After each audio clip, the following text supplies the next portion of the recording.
At quite the other end of the garden spectrum is one created by Ray Eshpeter. A bare patch of land beside his house in Farrer was crying out for some artistic attention. That empty plot is now a community garden for all to enjoy. Kate Evans reports.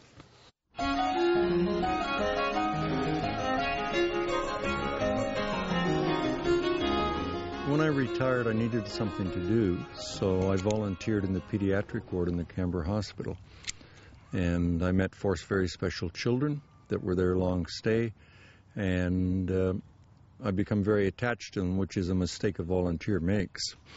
And so when one of them passed on, I decided I didn't want to put myself through that anymore, and so I decided I needed to do something. And there was a green space next to my house here, so I just decided I'd cut the grass instead of go as a volunteer. And then that proceeded into me planting some shrubs and bushes and stuff like that.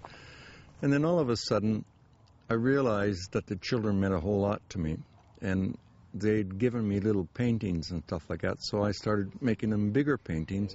My neighbor was a little uncomfortable because I didn't paint my fence and that, so I figured I'd make that a place I could hang the paintings on.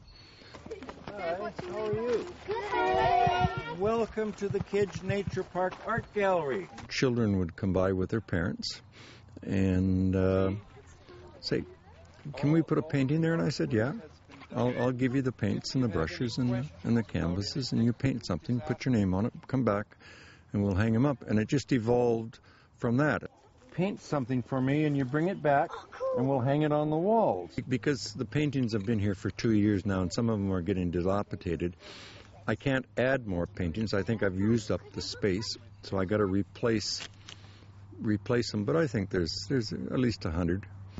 Eventually, it just came about that people were making comments, and I'm just saying, well, look at some of these ugly paintings I've got up here. They're 5-year-old paintings, and they were saying, it's beautiful. It adds some color. More people should do it. I mean, the majority of people that walk through here are locals, and they know the story. It's just a really special place to come and spend some time and looking around, and the longer you actually look at the artwork, the more you appreciate it. And of course the background with how Ray put it all together, it's just really touching. Yeah, I've had a lot of fun here, telling jokes and playing around, trying to get to the chair. I've found paintings on my doorstep that must have fallen off, and they've picked them up and brought them on my doorstep for me to rehang again.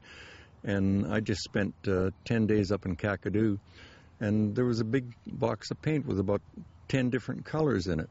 I have absolutely no idea where it came from.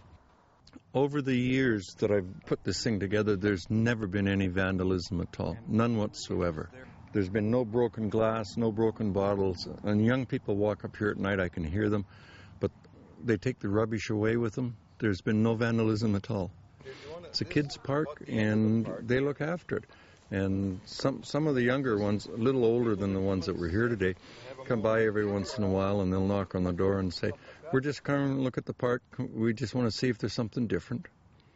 And I said, "You don't have to ask me. You can go." And it makes me feel that I want to come here every day because it's such a beautiful place. Yeah, and just paint my own picture. It's really fun around here. So it's a special place around here? Yeah, really special. My